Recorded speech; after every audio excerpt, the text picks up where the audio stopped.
الحمدللہ رب العالمین والصلاة والسلام علی محمد الامین اعوذ باللہ من الشیطان الرجیم بسم اللہ الرحمن الرحیم۔ خواتین و حضرات، ہم سورہ نور کی آیت 22 سے درس کی ابتدا کر رہے ہیں۔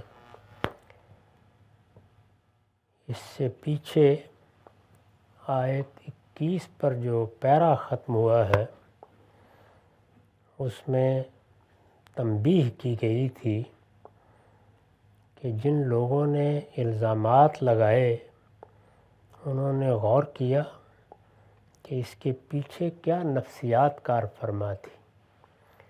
چنانچہ فرمایا تھا کہ تم دوسروں پر الزام لگاتے اور اپنے آپ کو بہت پاکیزہ سمجھتے ہو۔ انسان کو ہر حال میں ایک بندہ عاجز کے طریقے کا معاملہ کرنا چاہیے۔ جب دوسروں پر الزام لگانے کی جسارت کی جاتی ہے تو اس میں یہ عجب نفس چھپا ہوتا ہے کہ ہم بہت پاکیزہ ہیں، ہم بہت نیک ہیں، ہم بہت پرہیزگار ہیں۔ ارشاد فرمایا کہ یہ پرہیزگاری، یہ پاکیزگی اگر تمہیں عطا ہوئی بھی ہے تو اللہ کی عنایت سے ہوئی ہے۔ اس کے نتیجے میں شکر گزاری کے جذبات پیدا ہونے چاہیے۔ دوسروں کے لیے نصح و خیر خواہی کے جذبے سے سوچنا چاہیے۔ الزامات لگانا اپنے آپ کو بڑی چیز سمجھنا ہے، اس سے اللہ کی پناہ مانگو۔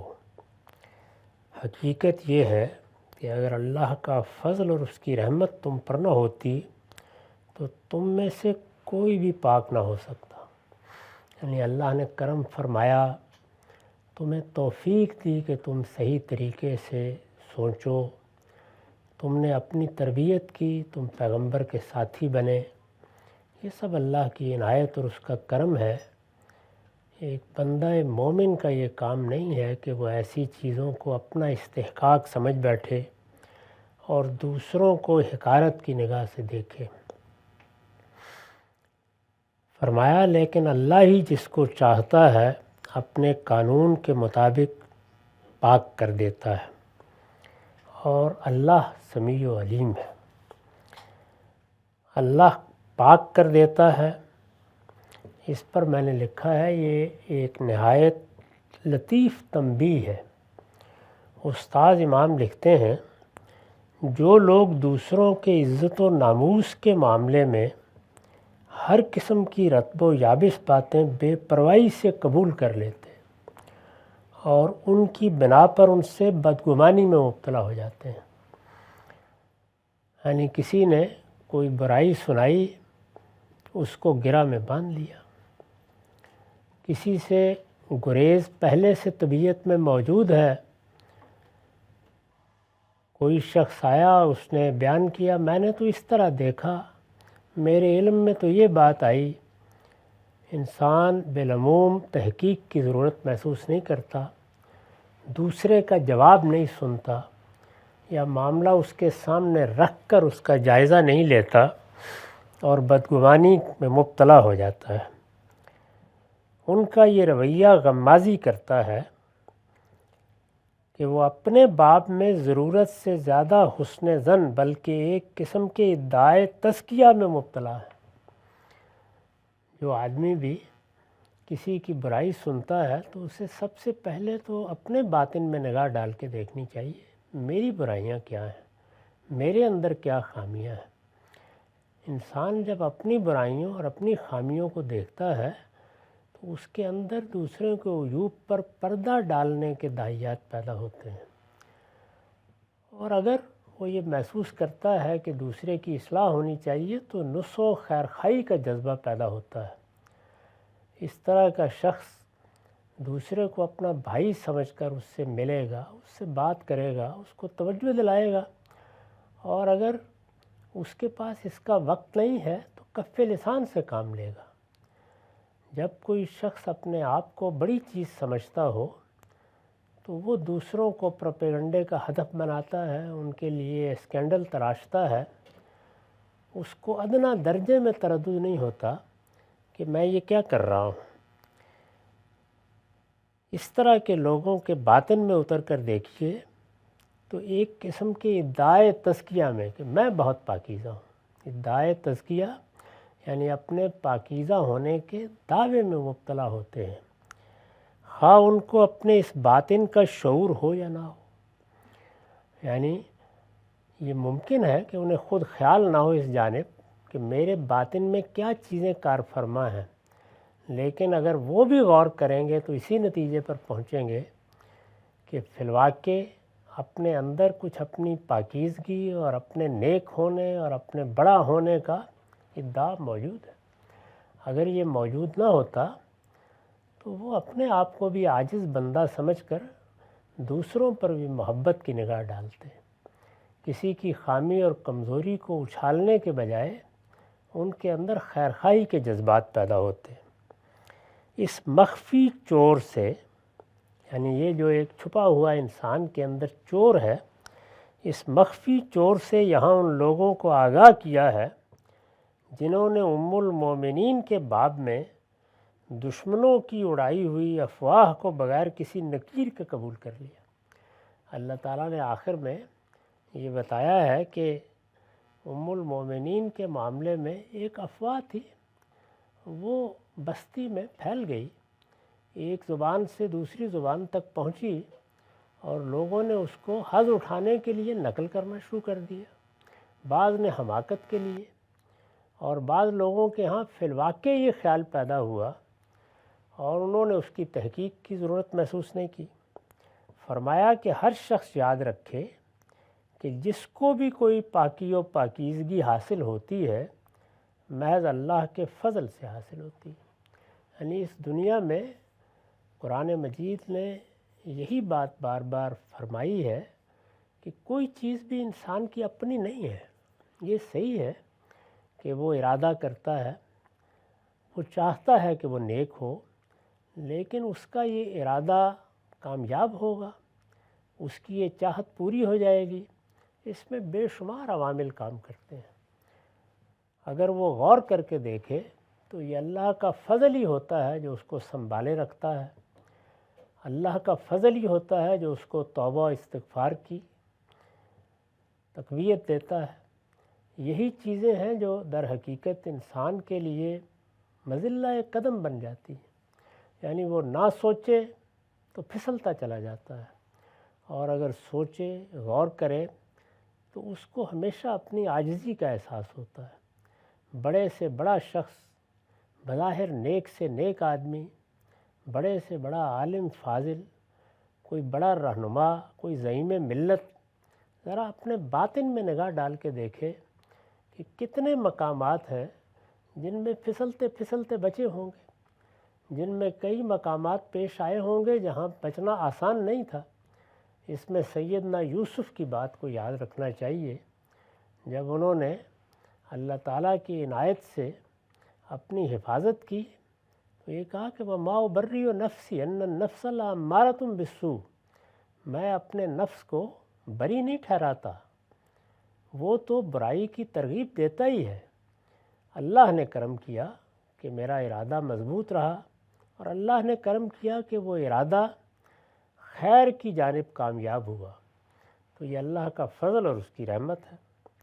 اگر اس کی توفیق شامل حال نہ ہو تو کوئی پاک نہیں ہو سکتا۔ تو کسی کو اپنے تقوی و تزکیہ کا اتنا غرہ نہ ہونا چاہیے کہ وہ دوسروں کے معاملے میں ہر قسم کی باتیں بے تحقیق قبول کر لے۔ یعنی تحقیق کی اگر ضرورت ہو تو تحقیق کر لے، اس کے بعد کوئی بات کہنے کی گنجائش بھی پیدا ہوتی ہے، لیکن اگر ضرورت نہیں ہے تو آدمی اپنے آپ کو اس مشقت میں کیوں ڈالے؟ اور اگر تحقیق نہیں کی تو اپنے دل کو اس طرح کی چیزوں کی آماجگاہ کیوں بنائے؟ چھوڑ دے، اللہ کے حوالے کر دے۔ تو یہ تعلیم اللہ تعالیٰ نے یہاں ایمان والوں کو دی ہے، اور فرمایا ہے کہ اللہ سمیع و علیم ہے۔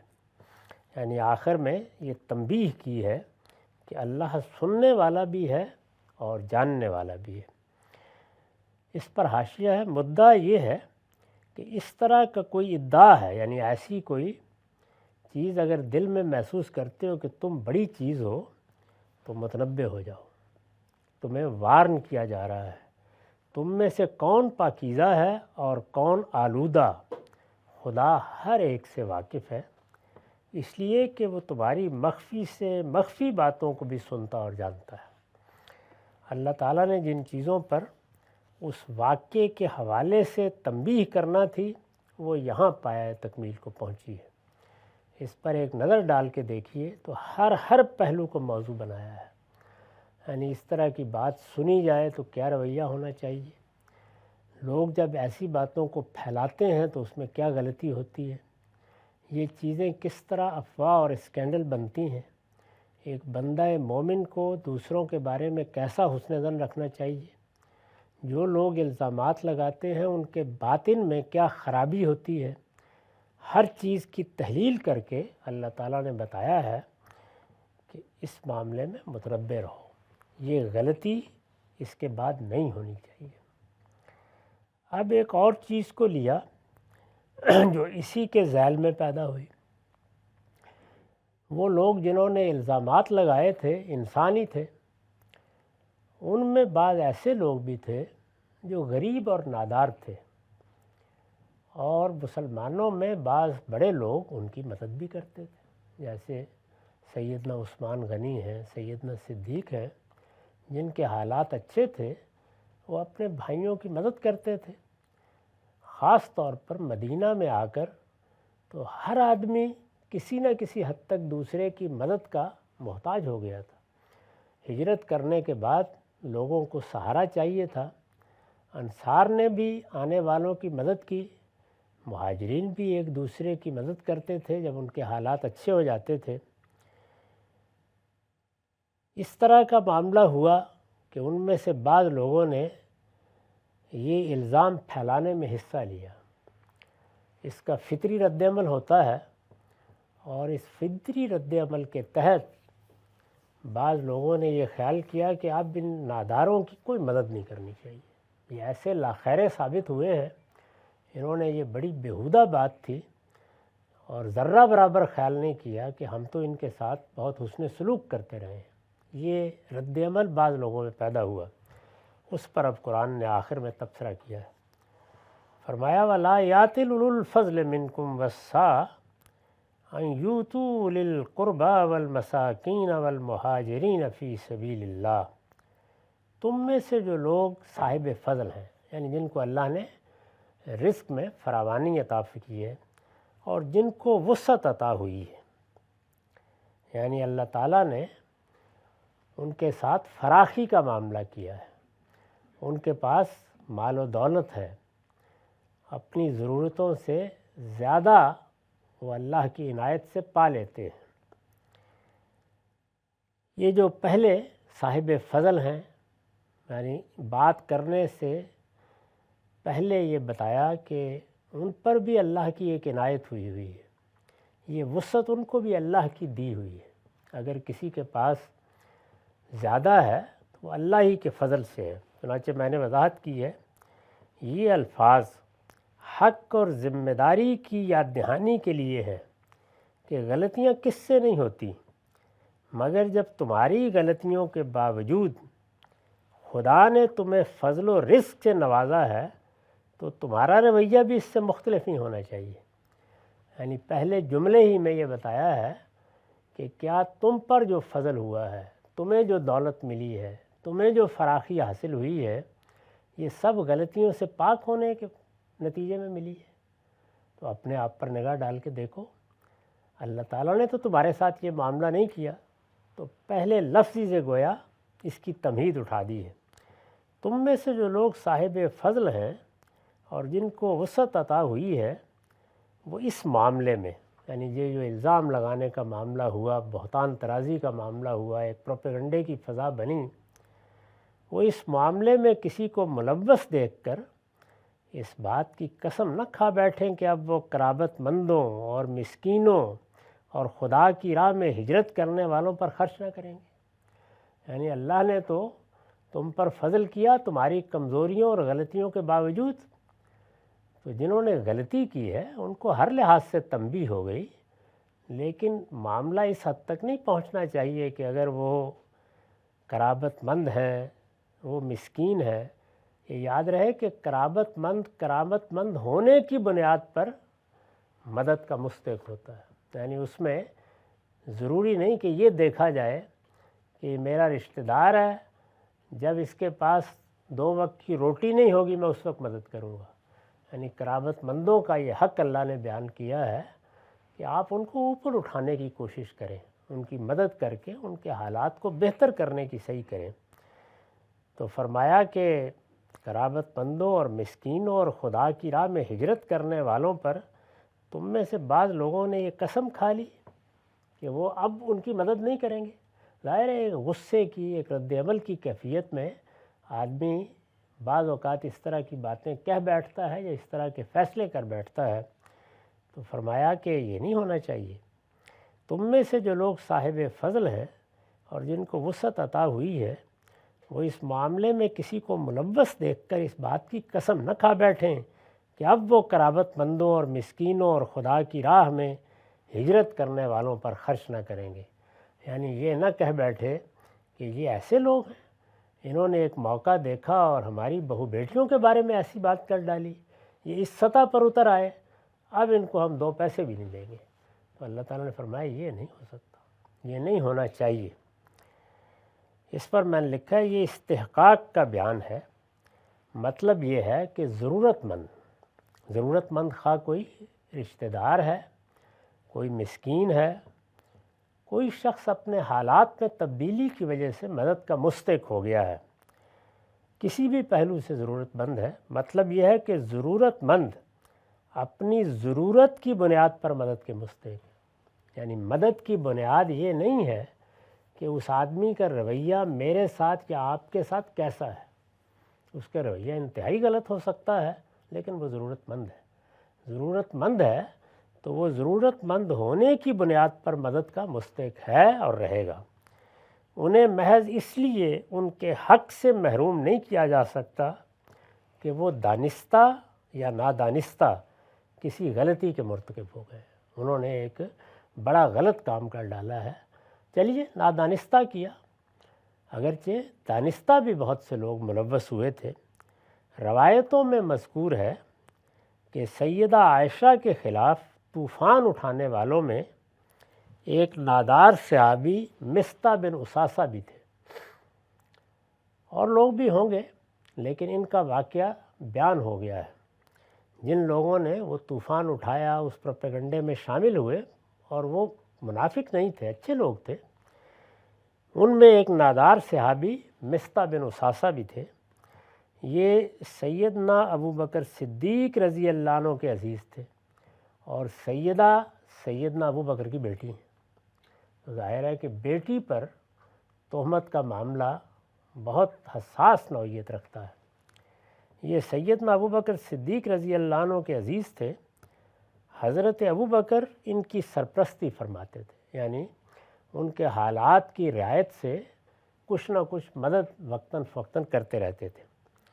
آپ کو قدرتی طور پر مصطح بن اساسہ کے رویے سے صدمہ ہوا کہ اس نے یہ خیال نہیں کیا، عزیز بھی ہے، میں اس کی مدد بھی کرتا رہا ہوں، لیکن اس کو بالکل خیال نہیں ہوا کہ یہ میری بیٹی تھی، یعنی رسول اللہ کی زوجہ محترمہ ام المومنین، چلے اس کا خیال نہیں تھا تو میرے ساتھ تعلقی کا خیال کیا ہوتا۔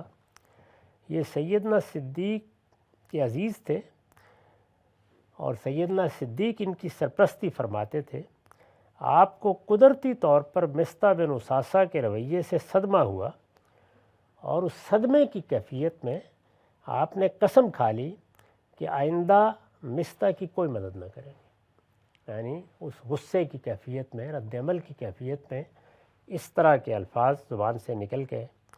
اسی قسم کے رویے کا اندیشہ دوسرے غیرت مند مسلمانوں میں تھا۔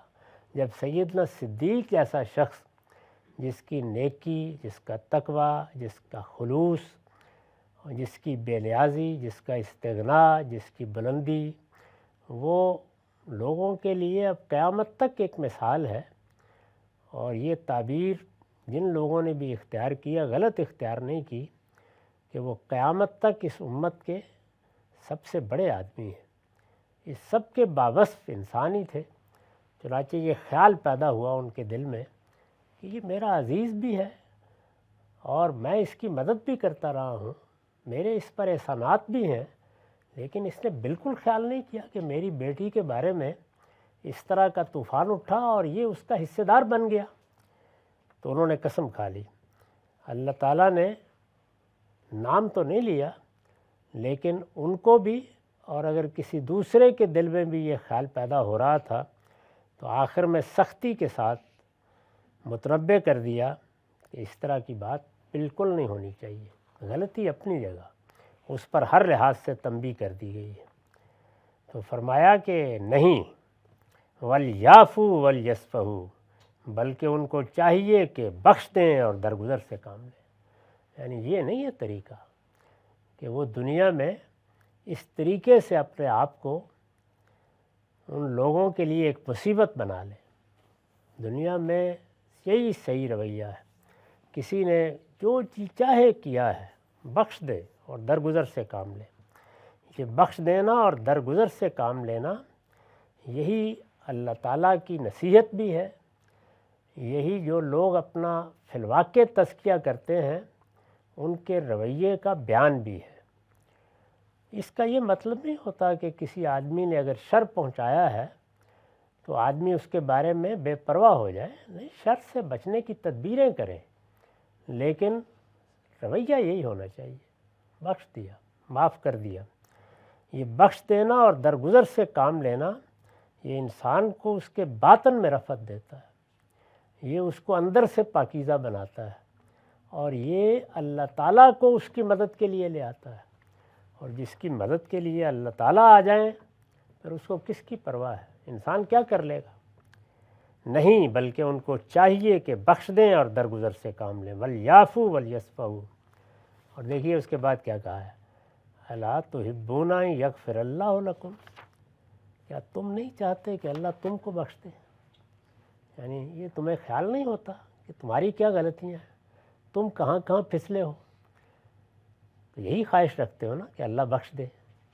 قیامت میں ساری غلطیوں کے بارے میں کیا یہ خیال کرتے ہو کہ وہاں ایک ایک چیز کا حساب کر کے اللہ تعالیٰ کو لٹکا دینا چاہیے؟ بخشنے کی توقع کرتے ہو نا، تو جو توقع اپنے رب سے اپنے لیے کرتے ہو وہ دوسروں کے لیے خود کیوں نہیں اختیار کر رہے؟ تم میں سے جو لوگ صاحب فضل ہیں اور جن کو وسعت عطا ہوئی ہے، وہ اس معاملے میں کسی کو ملوث دیکھ کر اس بات کی قسم نہ کھا بیٹھیں کہ اب وہ قرابت مندوں اور مسکینوں اور خدا کی راہ میں ہجرت کرنے والوں پر خرچ نہ کریں گے، نہیں، بلکہ ان کو چاہیے کہ بخش دیں اور درگزر سے کام لیں۔ کیا تم نہیں چاہتے کہ اللہ تم کو بخش دے؟ واللہ غفور الرحیم، حقیقت یہ ہے کہ اللہ بخشنے والا ہے، اس کی شفقت ابدی ہے۔ یعنی اللہ تعالیٰ نے یہ دیکھیے کہ کس محبت کے ساتھ اور کتنی بڑی بات کہہ کر عفو و درگزر کے لیے توجہ دلائی ہے۔ قرآن مجید سے جو اخلاق عالیہ معلوم ہوتے ہیں ان میں اگر انگلی رکھ کر بتایا جا سکے تو مثبت طور پر جو چیز ہے وہ عدل و احسان ہے۔ یعنی انسان دوسروں کے ساتھ ہمیشہ میرٹ پر معاملہ کرے، عدل پر معاملہ کرے، کوئی غصہ، کوئی ذاتی رنجش اس میں حائل نہیں ہونی چاہیے۔ اللہ نے آپ کو اگر ایک جگہ دی ہے یا آپ دوسروں کے بارے میں فیصلہ کرنے کے مقام پر ہیں تو ہمیشہ عدل و احسان کا رویہ اختیار کریں، اور غلطیوں کے معاملے میں، دشمنوں کے معاملے میں، کوتاہی کرنے والوں کے معاملے میں آدمی بعض اوقات اپنی عقل مندی کا تقاضا سمجھتا ہے کہ میں تو یہ بچ رہا ہوں اصل میں دوسرے کے شر سے۔ نہیں، بخش دیں، معاف کر دیں، کہ اللہ یہی چاہتا ہے اور وہ ہمارے ساتھ یہی کچھ کر رہا ہے۔ واللہ غفور الرحیم، وہ مغفرت کرنے والا ہے، اس کی شفقت ابدی ہے۔ اس پر میں نے لکھا ہے یہ بھی اسی لطیف حقیقت کی طرف اشارہ ہے جس کا ذکر اوپر ہوا ہے۔ استاذ امام لکھتے ہیں جس طرح کسی کے باب میں محض افواہوں کی بنا پر بدگمانی میں مبتلا ہو جانا خود اپنے بارے میں ضرورت سے زیادہ حسن ظن بلکہ ادعائے تزکیہ کی دلیل ہے۔ یعنی جو آدمی کوئی بات آپ کے سامنے آ کے بیان کرتا ہے، درا حالے کہ جب اس طرح کی فضا پیدا ہوئی ہوتی ہے تو لوگ بڑے غیر محتاط ہو جاتے ہیں، وہ باتوں کو بگاڑ کر آ کے بیان کرنا شروع کر دیتے ہیں اور اپنے اپنے طریقے سے کسی چیز کی توضیح کرتے اور اس میں سے وہ چیزیں حذف کر دیتے ہیں جو دوسرے کے حق میں قرینہ بن سکتی ہیں۔ وہ اپنی داستان اپنے حوالے سے سنانا شروع کر دیتے ہیں۔ تو انسان کو ہمیشہ یہ خیال کرنا چاہیے کہ نہیں، میں تحقیق کے بغیر کوئی رائے قائم ہی نہیں کروں گا۔ سن لیا، اچھی بات ہے، اس کان سے سنا، اس سے نکال دیا، میں تحقیق کے بغیر رائے نہیں قائم کروں گا۔ لیکن جب انسان یہ کرتا ہے تو جس طرح ایک خاص طریقے سے وہ اپنے آپ کو پاکیزہ سمجھ رہا ہوتا تو میں بڑی چیز ہوں، جس طرح کسی کے باب میں محض افواہوں کی بنا پر بدگمانی میں مبتلا ہو جانا، اور یہ ذہن میں رکھیے کہ جب تک کسی چیز کی تحقیق نہ کر لی جائے وہ افواہ ہی ہوتی ہے۔ افواہ کا مطلب ہے منہ در منہ نقل ہوتی ہوئی بات پہنچ گئی ہے، اس سے زیادہ اس کی کوئی حیثیت نہیں ہوتی۔ جس طرح کسی کے باب میں محض افواہوں کی بنا پر بدگمانی میں مبتلا ہو جانا خود اپنے بارے میں ضرورت سے زیادہ حسن ظن بلکہ ادعائے تزکیہ کی دلیل ہے، یعنی آدمی اپنے آپ کو بہت پاکیزہ سمجھتا ہے، اسی طرح کسی کی غلطی پر اس سے درگزر نہ کرنا اور اس کو اپنی سرپرستی سے محروم کر دینا اپنے آپ کو غلطیوں سے مبرہ سمجھنے کے ہم مانی۔ یعنی یہاں پر بھی وہی چیز ہے جو اندر موجود ہے، اگرچہ آدمی کو اپنے اس مخفی خیال کا شعور نہ ہو۔ یعنی انسان کیونکہ اپنی غلطیوں کی تحلیل اور اس کے تزکیے میں بڑا فراخ دل ہوتا ہے، اپنے آپ کو بہت الاؤنس دے رہا ہے، تو اس وجہ سے اس کی نگاہ نہیں پڑتی ایسے موقعوں پر، اور وہ خیال کرتا ہے کہ میں نے تو کسی کے ساتھ ایسا کبھی نہیں کیا، میں نے تو کسی کو نقصان نہیں پہنچایا، میں نے تو کسی کے ساتھ کوئی زیادتی نہیں کی۔ لیکن جو چیزیں بعض اوقات سرزد ہو گئی ہوتی ہیں ان کی طرف خیال نہیں ہوتا، اور خیر اس طرح کی سرزد نہیں ہوئی تو کسی اور طرح کی ہوں گی، اس لیے کہ کون ہے جو غلطیوں سے پاک ہے۔ آدمی کو اس کا احساس نہیں ہوتا، وہ کر بیٹھتا ہے۔ اس پہلو سے غور کیجئے تو معلوم ہوگا کہ حکمت دین کے پہلو سے یہ دونوں غلطیاں، یعنی کسی پر بدگمانی میں الزام لگانا یہ ایک غلطی ہے، اور پھر کسی کو اس کی غلطی پر معاف نہ کرنا یہ دوسری غلطی ہے۔ دونوں کے پیچھے ایک ہی نفسیات کار فرما ہے۔ اس پہلو سے غور کیجئے تو معلوم ہوگا کہ حکمت دین کے پہلو سے یہ دونوں غلطیاں ایک ہی خاندان سے تعلق رکھنے والی ہیں، اسی وجہ سے ان دونوں کا ذکر ایک ساتھ موضوع ہوا۔ یعنی پہلے اس غلطی کی طرف توجہ دلائی کہ الزام لگانے کے معاملے میں تم نے کیا کیا ہے، اور پھر اس غلطی کی طرف توجہ دلائی کہ جو لوگ اس جرم میں ملوث پائے گئے ان کو معاف نہ کر کے تم نے کس غلطی کا ارتکاب کیا ہے۔